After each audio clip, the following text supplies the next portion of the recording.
Good evening, YouTube. My name is Joe and I am a weapon of mass instruction. I'm going to apologize. It's been a while since I put out anything of value, but real life has been getting in the way, or I should say has been taking hold of this little project. But I'm back, and I believe I'm going to be changing the direction of this thing a little bit.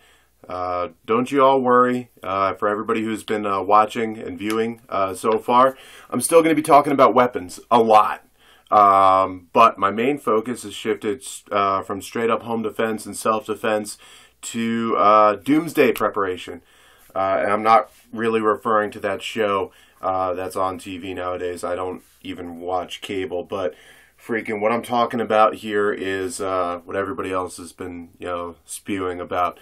2012, the end is upon us, Rapture, freaking zombie apocalypse, freaking meteor collisions, like all that crazy bad stuff. And I've been doing some research into it, and I've been seeing some interesting stuff one way or the other. And it's funny because I took a look at the NASA website. They put out a whole article about all of these hypotheses and stuff.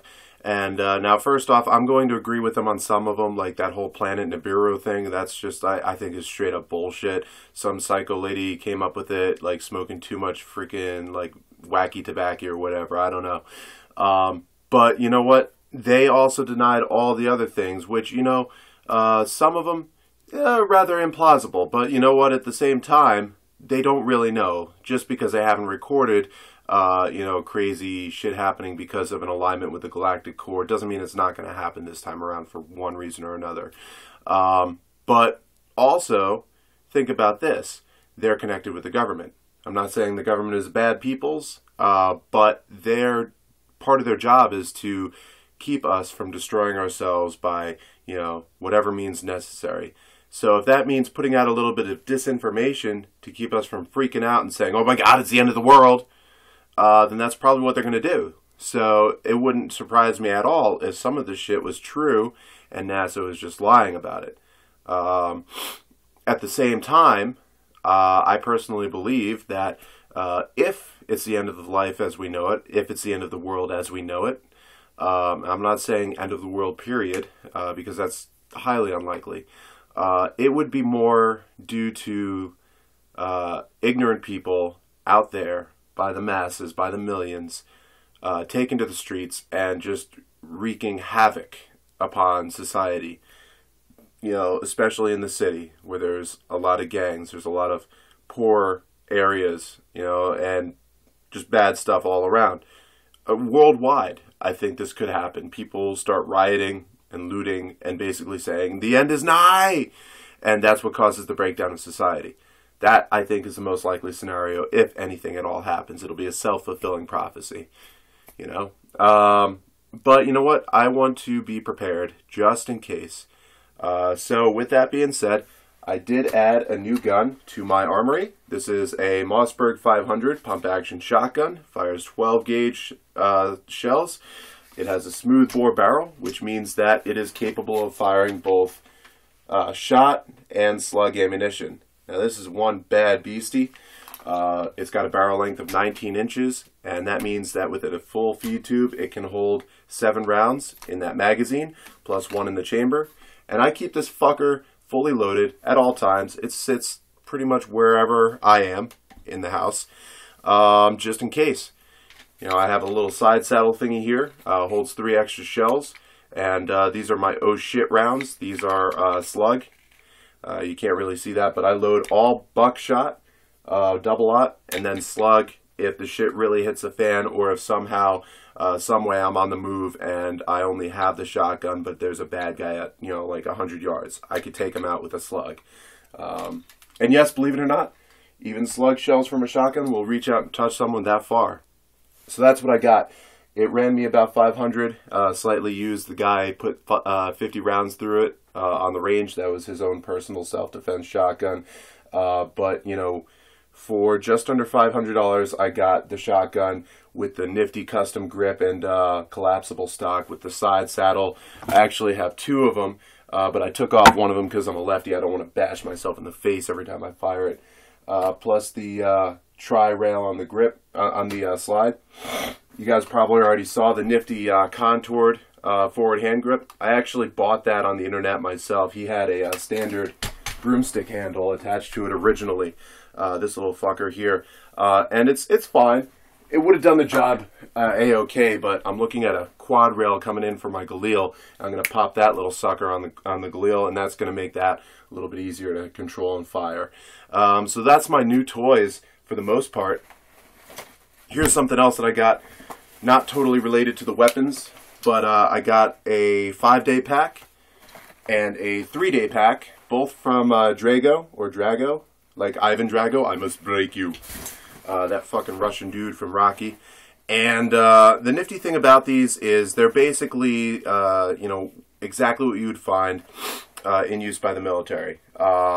This is basically exactly the same size as my issued day pack, except I got it in all black because, well, I don't know, because black is fucking cool. You know, and I'm not too worried about camouflage. I am more worried about staying hidden in the dark because I plan on operating at night if and when I have to get on the move for whatever coming apocalypse.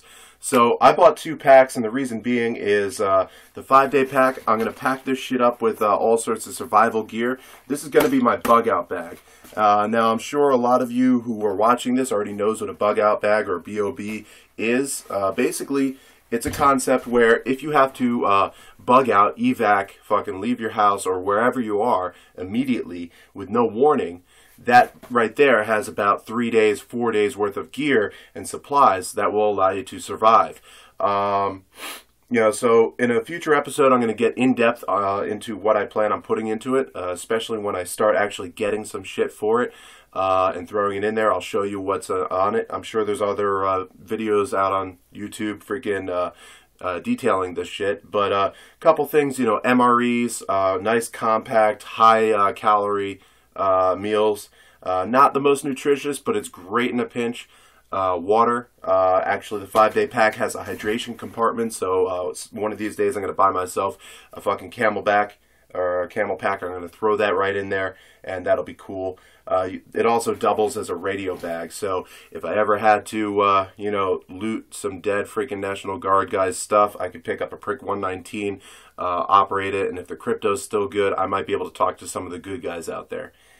If they are still the good guys. After all, they are operating under their under the government, and even though the government is supposed to be for our rights, you never know what the future might hold. If they deem it necessary to declare martial law, well, I ain't cool with that.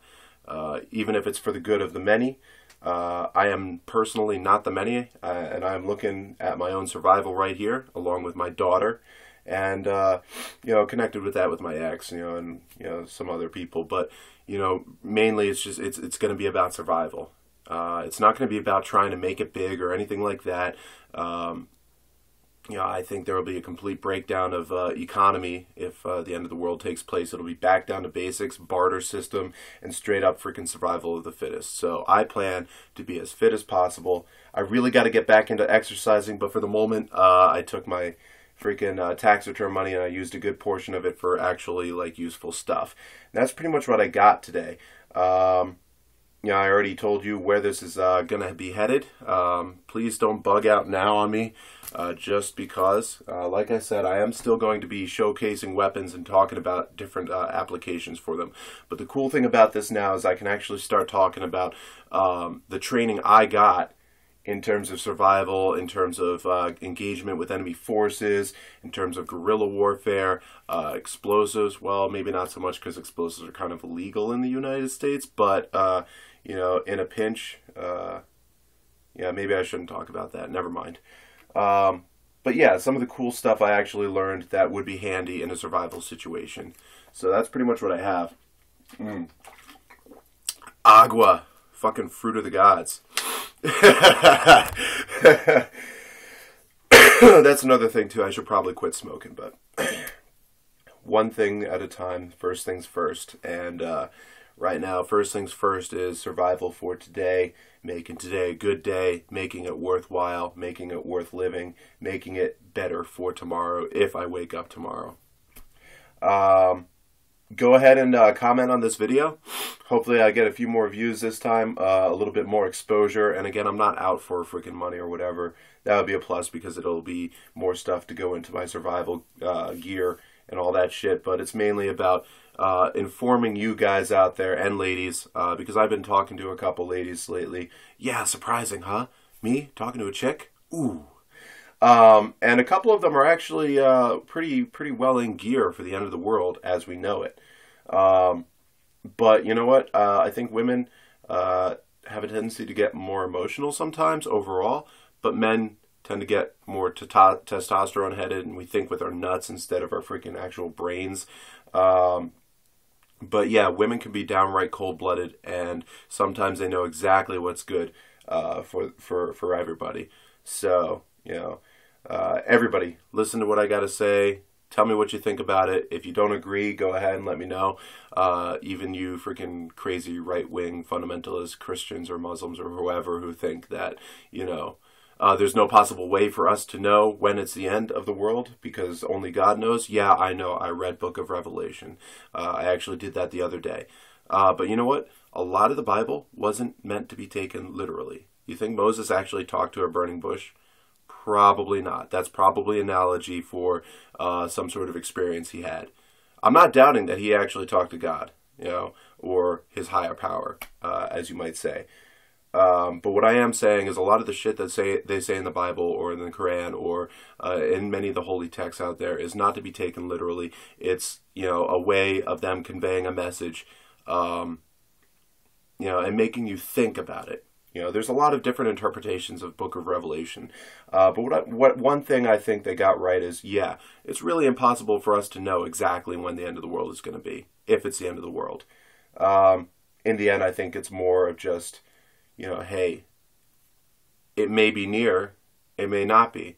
So make sure your shit's in order. Make sure you're living well. And I don't mean well financially. I don't mean well as in you got all the nifty freaking high-tech gear and all the stuff that makes you comfortable. You know, but being a good person. You know, sometimes even at the detriment of yourself. And that's some heavy shit right there. You know, because there's a lot of things that everybody can do without. You know, if it's the end of the world, I don't need my Xbox. I'm going to have to give up my phone because there's no electricity, no cell towers, no freaking communications gear whatsoever. Who knows? You know, I might have to give up smoking just because I won't be able to find cigarettes. You know, a lot of shit that we all have to give up in one form or another. So I would recommend that you take a look at that and decide what you really can't live without and what you can give up if need be. So yeah, go ahead and comment. Hit that like button if you like what you see, if you want to see more of it. Go ahead and hit the dislike if you think I'm absolutely full of shit. That's fine with me. Any sort of feedback is good. Tells me what you guys want to hear. You know, and hit that subscribe if you want to listen more, or if you want to bash me more. That would be cool too. All right. So that's pretty much what I got for you today. Sorry to ramble for a bit, but you know, it got deep there for a minute. Again, my name is Joe, and I'm a weapon of mass instruction, and I will talk to you next time.